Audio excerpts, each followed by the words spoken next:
Varanasi police commissionerate द्वारा एक बहुत ही ब्लाइंड मर्डर केस वर्कआउट किया गया है, जिसमें पुलिस के द्वारा साइंटिफिक एड्स का इन्वेस्टिगेशन के क्रम में पूरी तरह प्रयोग किया गया है। ये ब्लाइंड मर्डर केस इस प्रकार से था।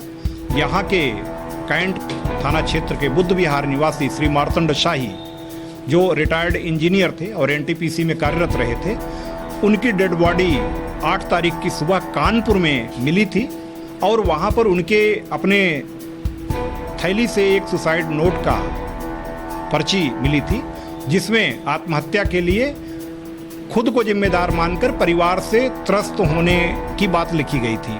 प्रथम दृष्टया कानपुर पुलिस में वहाँ पर पंचायतनामा किया गया और उस सुसाइड नोट के आधार पर उनके दामाद, वहाँ पर जो ऋषि त्रिपाठी जी रहते थे, उनके द्वारा पोस्टमार्टम के बाद वहाँ अंतिम संस्कार किया गया। ऐसा माना जा रहा था कि ये सुसाइड नोट सही होगा, लेकिन यहाँ पर वाराणसी पुलिस कमिश्नरेट ने इस प्रकरण की मृतक श्री मार्तंड शाही के बेटे श्री अमित शाही से संपर्क करके गहनता से जांच की और फिर उनकी तहरीर के आधार पर 16 अगस्त की शाम को FIR 8 नामजद अभियुक्तों के विरुद्ध किया, जिसमें मुख्य अभियुक्त राजेश चौहान और उसकी पत्नी कंचन चौहान ने अपने निकटतम सहयोगी निगमेंद्र सिसोदिया के साथ मिलकर और 5 अन्य कलीग से साथ मिलकर बहुत ही शातिर तरीके से मृतक श्री मार्तंड शाही की संपत्ति हड़पने के उद्देश्य से छल, प्रलोभन, प्रपंच या ब्लैकमेलिंग करके इनसे एक वसीयत के रूप में दानपत्र जनवरी में लिखवा लिया था। बाद में इन आरोपियों को ये पता चला, कहीं से इन्होंने जानकारी की कि अंतिम वसीयत या दानपत्र मान्य होता है। इनके मन में ये भय था कि कहीं मृतक श्री मार्तंड शाही दोबारा अपने पुत्र को या अपनी नातिन को, जो बिटिया की बेटी है, उसके नाम ये दानपत्र लिख न दें, इसलिए इन्होंने प्लान्ड वे में इनको कहा कि चलिए आपके दामाद के पास कानपुर छोड़ देते हैं, आप वहाँ रहिए। ये उनकी बातों में आ गए। उसी कड़ी में इन लोगों ने प्लान करके एक बस का टिकट खरीदा।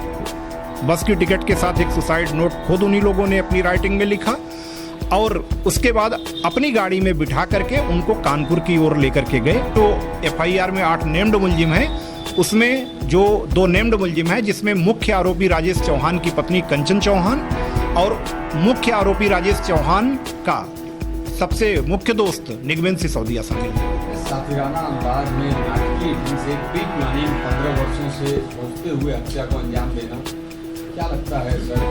क्राइम हिस्ट्री वगैरह भी इनकी खंगाली गई? इनकी क्राइम हिस्ट्री खंगाली जा रही है। निश्चित रूप से ये देखा जाएगा कि इन्होंने इसके पहले भी इस प्रकार से कोई इकोनॉमिक फ्रॉड या अदर ऑफेंस या कोई डायरेक्ट ऑफेंस किए हैं या नहीं किए हैं। वो सारी चीज़ें पुलिस संज्ञान में लेकर के कार्रवाई कर रही है।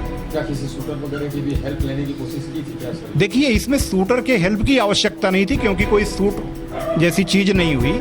आप समझ रहे हो, इनका बेसिक उद्देश्य ये था कि इस हत्याकांड को आत्महत्या का रूप देना, और इसके लिए ही इन्होंने सुसाइड नोट तैयार किया।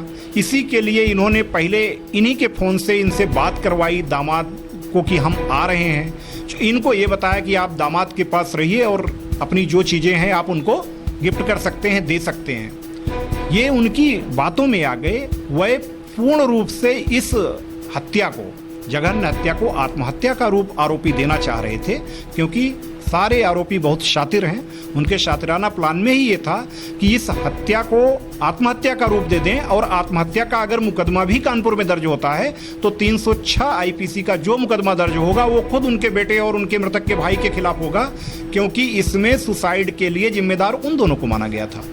तो आप कह सकते हो कि आरोपी इतने शातिर थे कि वह न केवल मृतक श्री मार्तंड शाही की संपत्ति हड़पने के क्रम में अपनी सफलता चाहते थे, बल्कि आगे भी कोई अवरोध न हो, इसलिए आगे कोई पैरोकारी या गवाही न कर सके, उनको भी हटाना चाहते थे।